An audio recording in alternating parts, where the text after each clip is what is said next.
Good morning, everyone. It's a glorious day in Australia. History was made, belting Pakistan in the semi-final. Paul, good morning. What a result. Yeah, g'day, Minners. G'day, everybody. Wow. The Matthew Wade, I'm sure you could go back through the archive of this show and find about 15 instances where I said he shouldn't be in the side, he shouldn't be picked for the World Cup. And I think I said the same thing about Stoinis as well. So I've been proven wrong. I humbly and abjectly thank them for their service to the nation last night. That was magnificent. Those 3 sixes at the end were some of the most amazing cricket I've watched in a long time, and coming as it did at 5 a.m. off no sleep for 2 nights, it was really fun. Yeah, well, as you know, I'm a massive Matthew Wade fan. I have been for a long time. So this morning at about 4 a.m., it was a glorious moment for my Matthew Wade fandom. You know, he had a rough summer last year. He fell out of the Test side. Many people have wondered whether he would play for Australia again, but then he pulled it out of the bag last night. 41 of 17 deliveries with 4 sixes. Marcus Stoinis, 40 of 31 deliveries at the end. Tremendous effort. They were, in a very precarious position. I mean, tell me, Paul, how were you feeling going into that last 4 overs with Australia needing 50 of 24 balls? I was feeling very good because I had lost all hope, and it's the hope that kills you. I accepted that we had lost, and so I was just moving on with the rest of my life, knowing that I was just thinking, I'll still watch the final. It'll be entertaining. New Zealand, Pakistan, I'll enjoy it, and that made it bearable. And I was talking to the screen like a psychopath. I was saying, "Come on, Matthew, hit a 6 now." Just knowing it didn't matter because we hit a 6, we're still not going to win. And then he duly hit a 6. I said, "Oh God, hit another one," and he did. And he hit another one before I knew it. We'd actually won the game. It was just, it was quite amazing. Yeah, it was really, really fun. Yeah, so we'll go through the game. So the way this is going to work, everybody, lots of people watching and leaving comments. We will go through all the comments soon, but we'll just have a bit of a wrap up first before we get into all that. I know I've made some negative statements in the lead up to this match. I went on Melbourne radio at 7 p.m. last night and proudly declared Pakistan were going to win to a couple of 100,000 people. So that was fun. So we'll get to all the comments, but we'll review the game first. So thanks everybody who's watching. Just at sort of your point there, going to the last 4 overs, I was actually starting to shift there. I was very negative sort of a couple of overs before when Shadab Khan had sort of run through the middle order. But then when Wade and Stoinis kind of steadied for a couple of overs and Shadab Khan bowled his last over, I was like, Stoinis and Wade are a chance of hitting these bowlers around because it was a decent matchup. I think my low point had come when Maxwell got out. And I think maybe in the overs after that, I was probably along the same lines as you, but my brain refused to allow that hope to be entertained. And so I was in denial in a strange sort of way. Yeah. So, I mean, Australia wins the toss, sends in Pakistan. Jalisa Apps proudly declares to the whole world that Australia's going through to the final after the toss. She also put that in a WhatsApp group for cricket media, but then deleted that with about 6 overs to go of the match. Really? Very sensible. But I was listening to an English podcast today that made reference to that tweet. So, yeah, so from there on, Australia were obviously in pole position, but Pakistan got off to a great start. They were 1 for 71 at the 10 over mark. Babar Azam had just got out, but they had a really good platform. And, Rizwan made 67 off 52. The story coming out afterwards that he'd been in hospital 2 days before with some kind of chest pneumonia type situation and was very unwell and sort of, bravely pulled himself out of hospital to go into the match. Babar Azam 39 off 34 and Fakhar Zaman a quick fire 55 off 32 at the end with 4 sixes. What did you think of the way Pakistan approached their innings, Paul? Well, I mean, obviously to get that many on a pitch where batting first has been difficult, on the face of it was impressive. I just thought that they were a little bit slow to really put the foot down. There was a few overs there where, they had a really good power play, and even Bazid Khan in commentary was sort of making note of that. And I thought they are ultimately going to accelerate and get a pretty good score. But I thought that they might have had 190, 200 within them. And I think it's strange as well that Asif Ali, who going into the match had hit a 6 every third ball that he'd faced in the tournament, and ultimately he got a golden duck. But I think by the time he came out, he had to go from ball 1.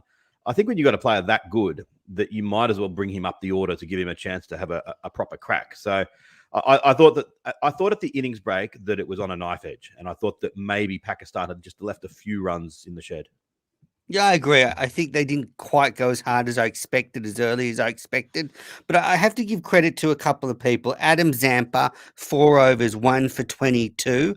I flagged in our preview show that I was worried about how he'd match up against their batters, but he bowled excellently. And what I noticed is about Zampa is he doesn't get a lot of turn, but he's really getting a lot of drop on the ball. It's not quite as flat as it used to be. So it's coming out of the hand beautifully. If you can get past that mullet and just watch the ball coming out of his fingers, it's actually, quite a testament to him, the fact that he was, locked in Byron Bay, unable to train with anybody, just going down to the local school and bowling hour after hour to get ready to this World Cup. A comment was made on Twitter that I've consistently questioned his place in the T20 side. Well, I think I have to eat humble pie on this one because last night was a stellar performance. And, those 4 overs, 1 for 22 was really where, they sort of reined Pakistan in those middle overs. Yeah, they certainly did. And I haven't been as harsh on him as you, but I have said that there is a gap between him and the very top echelon of bowlers. But last night, certainly, and throughout this whole tournament, he has been in that top echelon. And you had that feeling of how Afghanistani fans must feel when Rashid Khan is bowling, or when Adil Rashid is bowling for English fans, or etc. That you just feel like, oh, these are going to be 4 very, very difficult overs. It does sort of raise the question, I suppose, when you look at the scorecard that in the Australian bowling performance, the 2 most economical bowlers were him and Glenn Maxwell. And when you look at the Pakistan performance, the 2 most economical bowlers were Shadab Khan, and second most was Imad Wasim, despite the fact that he got absolutely belted in 1 over from David Warner. He came back with a bang. We're getting ahead of ourselves a bit, no, I'm sure this is not going to happen, but maybe we should have Agar or Swepson in the final in place of one of the quicks. No way. I don't think they can make any changes to the team going into the final at this stage. I think that is that because you're so afraid of them winning? You're afraid of them winning to put pressure on them.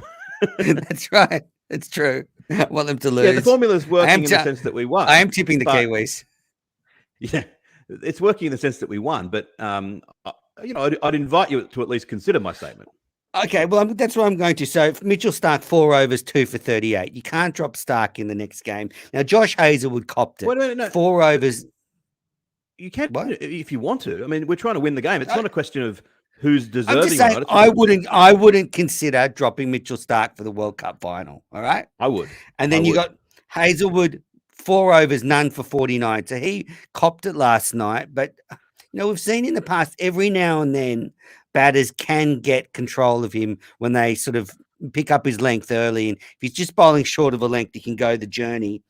But the other performance was Pat Cummins, 4 overs, 1 for 30. I thought he was excellent. He had 1 over that was expensive, but right at the end, I think it was the 19th over, went for 3 runs. And you think about sort of fast forward to the end of the game, had that gone for a standard 10 or 11 runs, which is commonplace in the 19th over, we might be talking about a different result. So I thought Cummins played well. So I guess if I'm talking to you, to your question, I would think that if anyone is replaced, it's Hazelwood, but I just think he's a big game player, and I wouldn't be messing with the team now. Yeah, but you don't have to just pick on this last game. You could say, who do you think is more likely to bowl an economical 4 overs in the final against New Zealand, a side that probably prefers pace on the ball rather than pace off the ball? And I don't know who I would leave out. Maybe Stark, but I just think Agar or Swepson might actually make the difference. Well, we'll see. So Australia, the innings break, chasing 177. How were you going into the chase? Because I was nervous. As like you, I thought they'd left a few out there, so I was relieved we weren't chasing 200. But overall, I had a terrible feeling that we were going to fall quite far short, and Shadab Khan would destroy us. I had that feeling, but I also had the feeling that we might win, and I was oscillating between the two every second. I genuinely remember thinking to myself, I really think this is just a 50-50 proposition right here, right now. And I thought as long as we can get through the first over from Shaheen Shah Afridi, we might be all right. He got 1 wicket in the first over. I sent out a tweet saying Australia did well not to lose 6 wickets in the first over. That was one of the best overs I've ever seen. So Aaron Finch out, LBW to the third ball of the innings. You sent me a message saying he was plumb in front, hitting all three, but in the end it was hitting off stump. I mean, it was out. It was a very good shout. So Finch is out for a first ball duck, and the point was made that that's his third duck in a row in elimination World Cup games, going back to the 50 over World Cup semi-final and then the 20 over, the 50 over final where he got a duck. So 3 ducks in a row in knockout games. And I put the question out at that point, thinking Australia might lose. I think it's another knockout game. I think it must be the World Cup final, because that semi-final was the game he got 80, where I was famously. We've spent hours on cricket unfiltered dissecting that innings at the SCG. But if anyone could be executed for a slow strike rate, it's Finch on that innings. That's the only clue. Do you think Finch is? I mean, I said this might be Finch's last international innings, but he's got the final. But it was pretty. He looked short. I hope you've deleted that tweet by now. No, but I have had a few people reply to it. No, I think that the crazy thing about that was that if I was Finch, all lead up to the game, I would have been saying, don't get out LBW to the one that comes back from Shaheen Shah Afridi. And I bet that's what he was saying as well. But it was an unplayable ball. I think Bradman probably would have reverse swept it for 3. He wouldn't have hit it for 4. That's how good a ball it was. Yeah, I think Bradman would have just whipped it through mid-wicket for 4, and judging by what I've heard about him. But so he gets out, and then Mitch Marsh comes, and actually, first off, he's caught in front, and there's a run-out chance, but he ball pitched outside leg, so he survived. No, it didn't. And it was umpire's call. Umpire's call. Earlier on in the first over, his first ball was umpire's call. On impact. It was a full toss, umpire's call on impact, and umpire's call at the wicket. So he could have gone. Yeah, if the umpire Gaffney was it giving him out. So then I thought Warner and Marsh put on a really nice little partnership. They got the score to 52. Mitchell Marsh 28 off 22. Warner 49 off 30. Was it around this time we saw? Was it the Muhammad Hafiz triple bouncer? So if you haven't seen it, it sort of slipped. Muhammad Hafiz is an off spinner. It slipped out, bounced about 4 times, and David Warner. Twice. Okay, he hit it just on the third. Anyway, dribbled to Warner, and he actually skipped down. And I don't know if anyone remembers Border doing it in the West Indies in the mid-90s, but it was a lot like that. He skipped down and whacked it over mid-wicket for 6. And can you just let me exaggerate today? I'm not going to Can you just let me... It pitched 15 meters off the and then he hit it into the next town. It was rolling. He flicked it up with his foot like Doug Walters said he'd do, and hit it into the next town. Yeah, and so that was 6 off 0 because it was a no ball. And I thought Hafiz was curious, didn't know it was a no ball, but that was bizarre. You never see that in international cricket. The commentators were saying it's the worst ball they've seen in international cricket.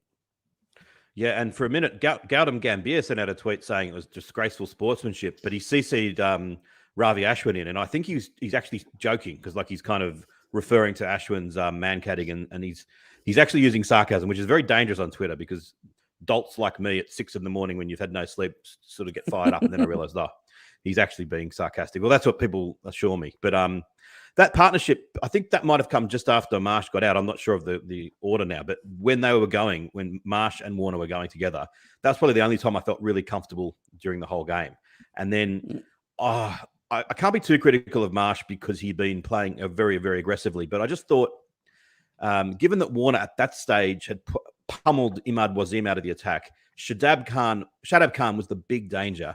And I think they needed to sort of treat him with respect and say, let's just aim for 4 overs, none for 22 for him, and get the runs off someone else. I just thought Marsh trying to pummel him out of the over mid-wicket and then a couple of others doing the same was a bit disappointing. Yeah. I thought when Warner and Marsh were together that Warner was going to win us the match because he looked as good as I've seen him. I mean, he even looked better against the West Indies because I think the bowling was of much higher caliber that he was taking on in this match. And, Warner's 49 off 30 deliveries, Mitchell Marsh 20 over 22. But then Marsh gets out in the 7th over. He's caught Afri Sally bowled Shadab Khan. Then Steve Smith comes out and gets to 5 off 6 and tries to hit Shadab Khan over mid-wicket. He gets caught. So we're 3 for 77 in the 9th over. You sent me a message blaming Shane Warne and Menners for that dismissal. I didn't actually blame you, but I like that your ego has added yourself in alongside Shane Warne. I told you I'm going to exaggerate this whole show. I'm exaggerating this whole show now. Yes, it was you and Warney, the two. Just like you used to dominate the spin twins, you've dominated again now. I was just angry, but I just thought he seemed to be batting like a cat on a hot tin roof, Smith, and he didn't need to. That I thought that there was actually the perfect scope for a few overs of the Smith that you're kind of not all that happy with, of just run a ball, feeding the strike to his partner, and playing a little bit like Dhoni would have at the time. That we had that in us, and just for him to play that ultra aggressive shot at that point, then I didn't think it was necessary, and I was just a little bit disappointed. Yeah, I agree with you. You're right. Warner was in such good form. He could have just got him on strike and bide his time. But I guess I'm not going to criticize him for that because I think Australia needed to at some point try and go at them. So he gets out. Then Warner goes in the 10th over. He's out caught behind. Now this is the one that I'm sure you have a lot to say about, Paul, because you love DRS. Warner slashes at a ball. The keeper and the bowler go up. He walks off. Everyone thinks, okay, little edge. It was clear as day on the replay. There was daylight between the ball and the bat. What happened? I think we could start a new podcast based solely on this dismissal. 50 episodes we could do. Firstly, the saddest thing was that you seem to have a little bit of a lag. You're like 2 balls behind me. And oh, yes, Warner on my screen got out, and I'm like, oh, the desolation. And then the SMS from you comes in. As long as Warner stays in for the next 5 overs, we'll be all right. And I was like, oh, Menners, you're back in time. I feel for you, the heartache that you're about to experience. But yeah, it was one of my many periods when I was watching with the commentary down. So I was muted. And so I wasn't for a millisecond sure what had happened. And then I said, oh, please, Warner, please challenge this. And then when he didn't, I thought, oh, obviously he's hit that. And he's walked off. I didn't give it another thought until then the replay. I mean, there's no spike, and there's a gap of about 3 centimeters between bat and ball. I think it shows again that batters don't always know. That old truism, and I go on about it, how everyone used to say, you always know when you've hit it. I've seen too many times now where batters have been given out LBW. There's an inside edge that they didn't know about. They didn't challenge it. And now the reverse where he's actually missed it. They certainly don't always know. They most of the time know, but not always. And that was very strange of Warner not to refer it if he didn't feel it come off the outside edge. He must have felt something, some sort of, that's why he felt a creak in the handle or something like that. There must have been something that he felt because otherwise, it's one of the most bizarre things I've ever seen. So this is when my mood plunged, because until then I was thinking it's going to be Davey Warner's day again. And he gets out and, Maxwell is out. He's joined by Stoinis because Maxie's already out there. And it's set up for the big show. He's had a quiet World Cup with the bat. And it's not the first time this has happened. In the 50-over World Cup in 2019, he had a very quiet tournament. And actually, I was listening on SEN radio to the radio commentary, and I'd muted the TV.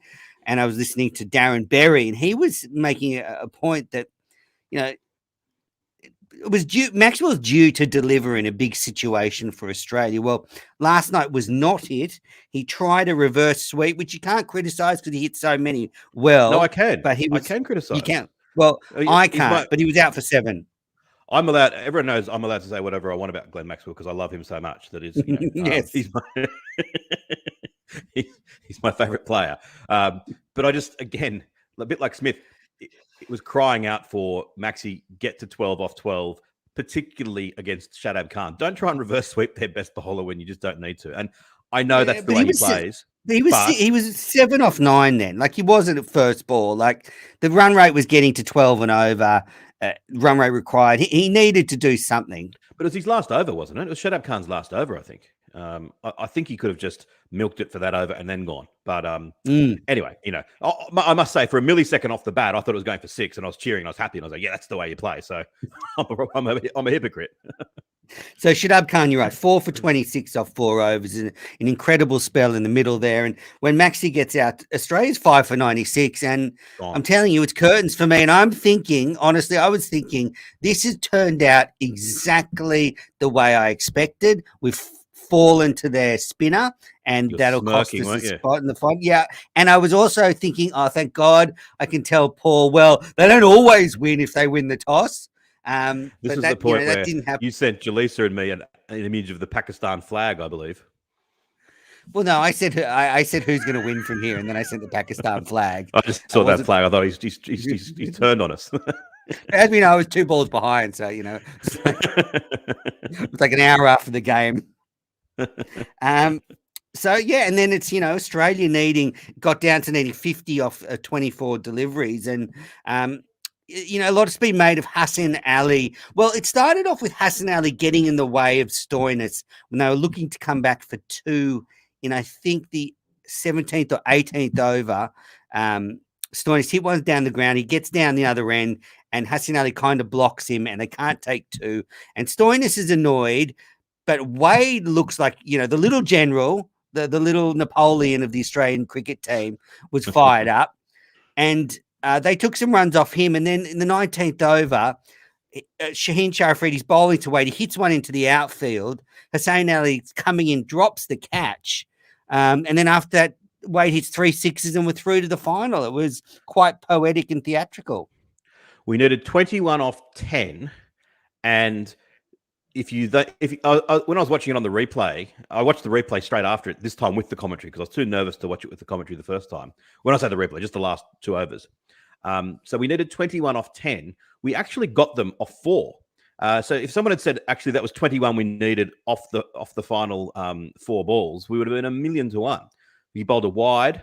Then there was that skied shot out where Hassan Ali dropped it. I felt dreadfully sorry for Hassan Ali. He's almost in tears later on. You have to feel sorry for someone like that.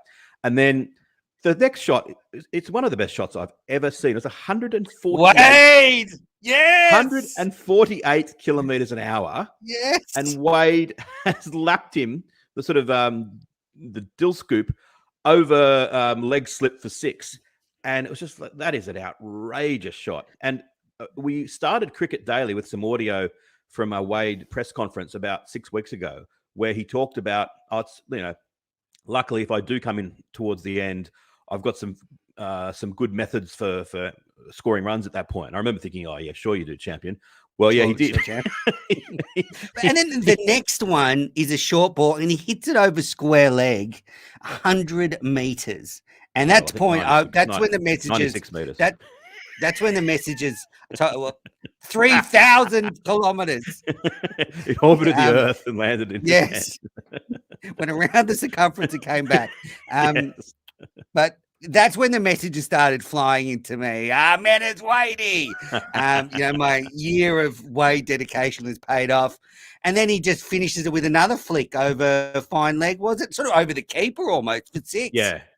It was just unbelievable. 3 sixes to finish the game.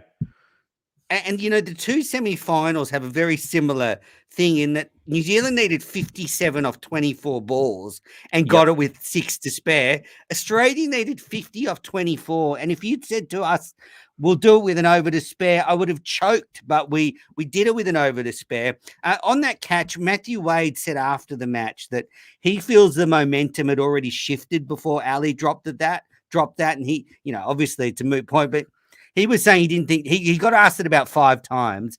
The same question was that the turning point. And he said he thinks the turning point was probably an over or so before. Well, yes. I mean, I don't think the momentum's the sort of. I think it's not so much the momentum; it's the fact that Matthew Wade would have been out.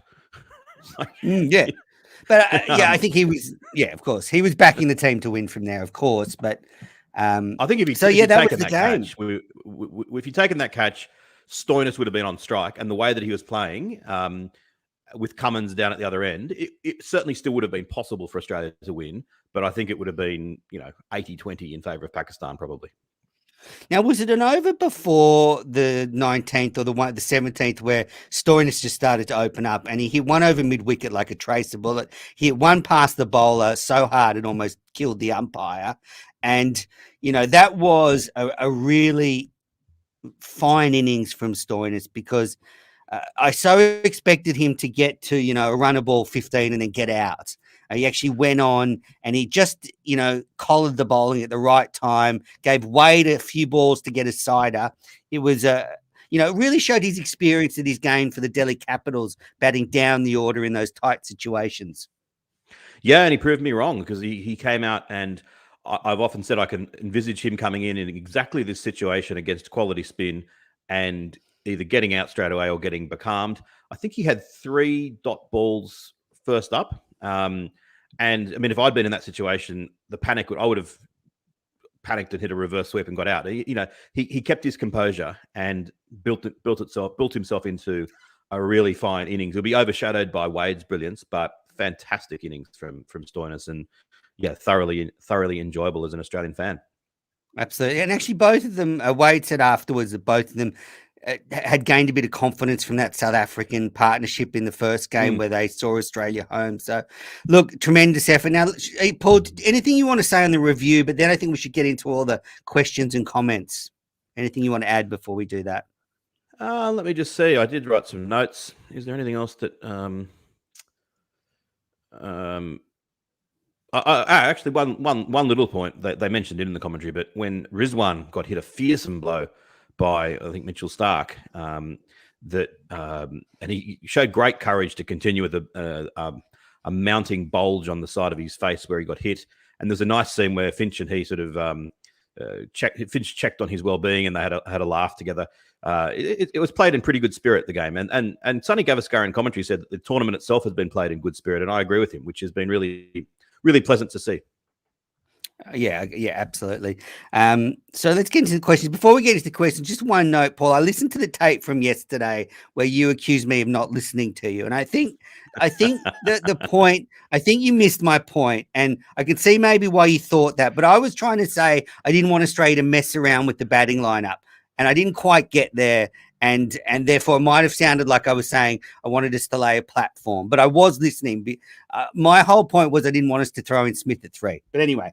No, I heard that again. I listened to it again driving, and I heard that, and I thought, actually, I was a bit unfair on Menas then. I sounded a bit like I was a bit petulant. So, no, be petulant all you want. I withdraw all those allegations. What was that? All right, next question or next comment.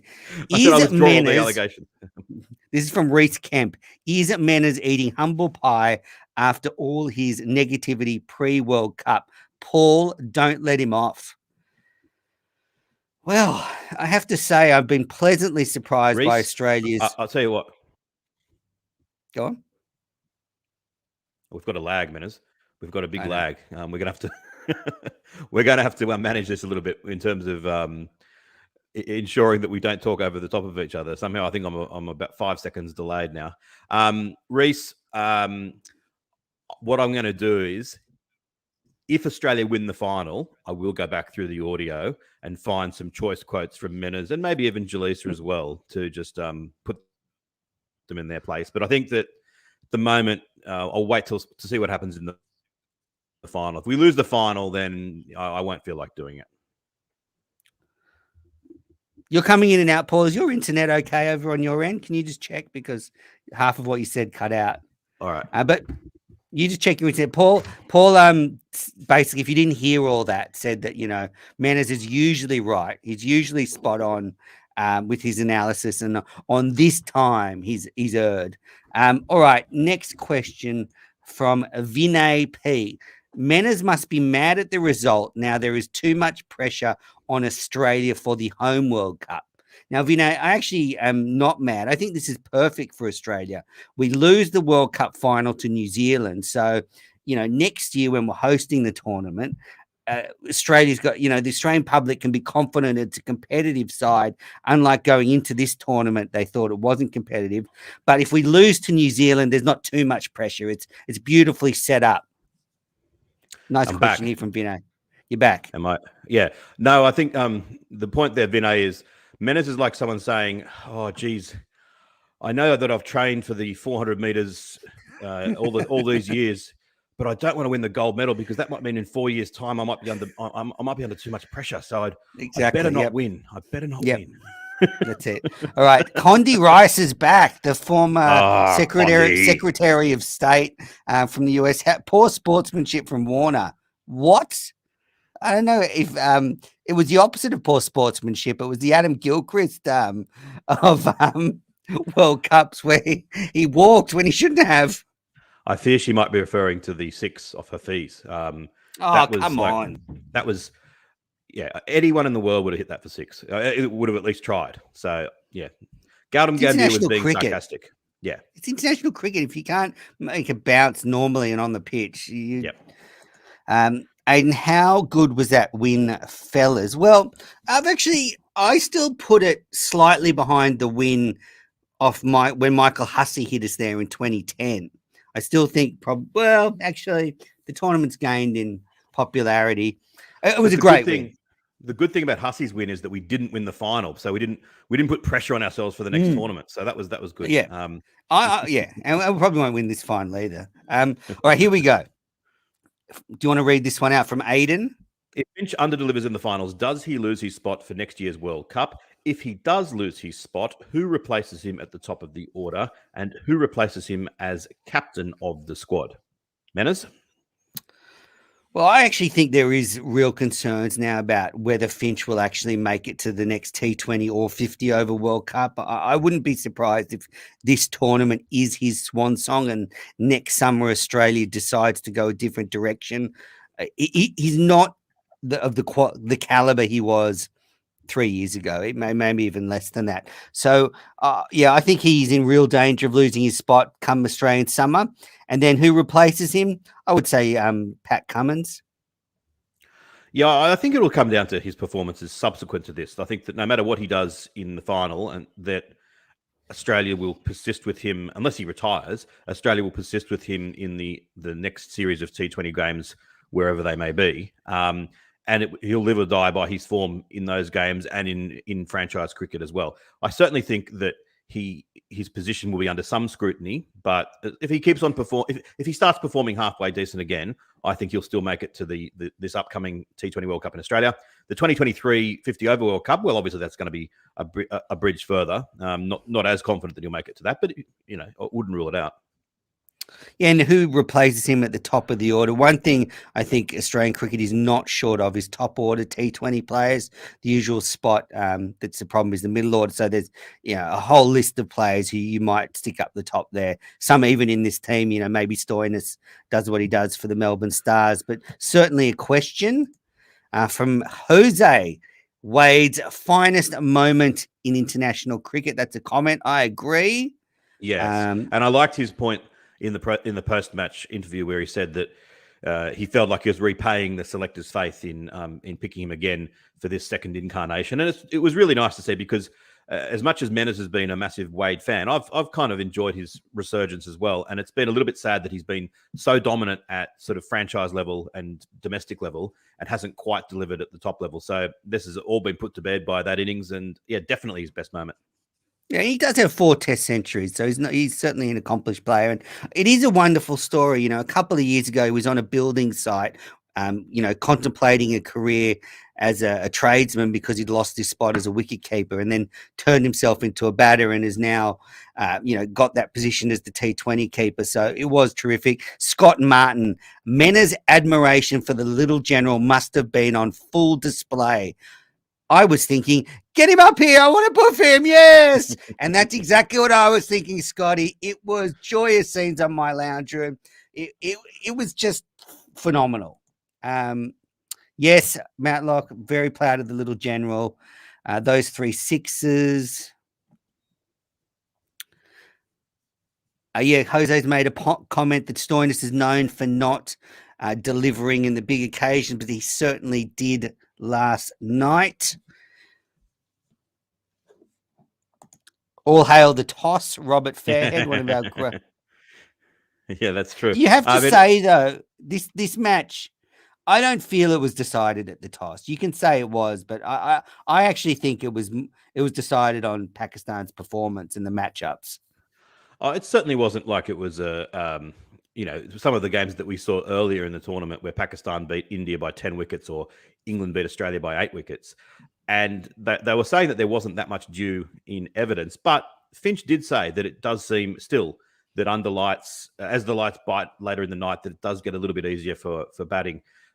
We'll never know, but it might not have been a toss that resulted in a 50-run differential, but it might have been just enough that if you could somehow replay the whole game, but with the toss differently, maybe Pakistan would have squeaked it in a close one.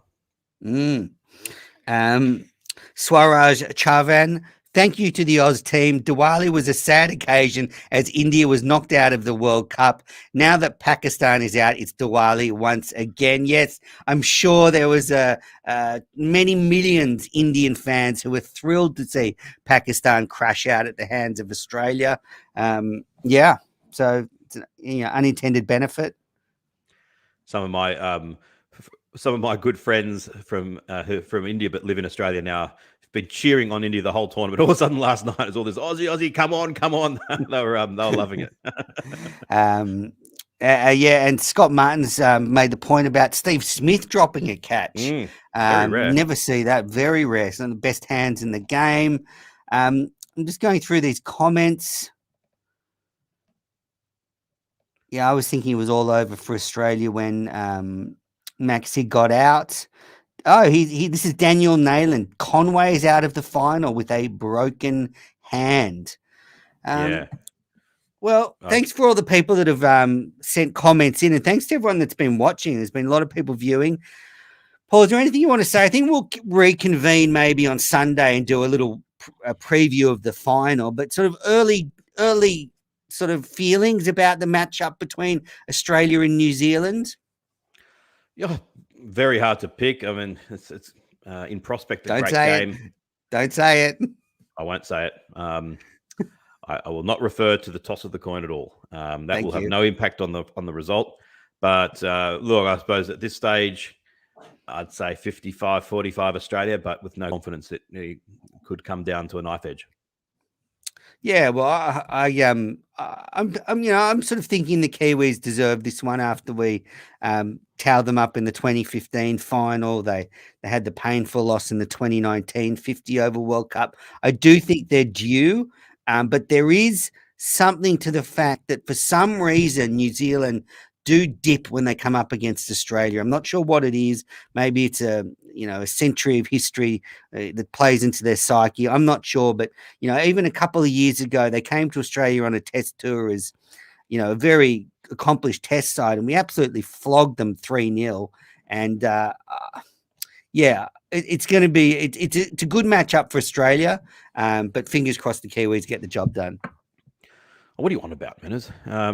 Something cheering on New Zealand like a goose. Now, I think that they've underperformed against Australia in Test cricket, but not because of anything other than that Australia's have been a better Test side. I think in white ball cricket, there's no kind of hoodoo like that. And the notion you've asked me not to talk about the toss, and then you're suddenly talking about something as silly as their due. The only factor that due will play is the stuff on the ground.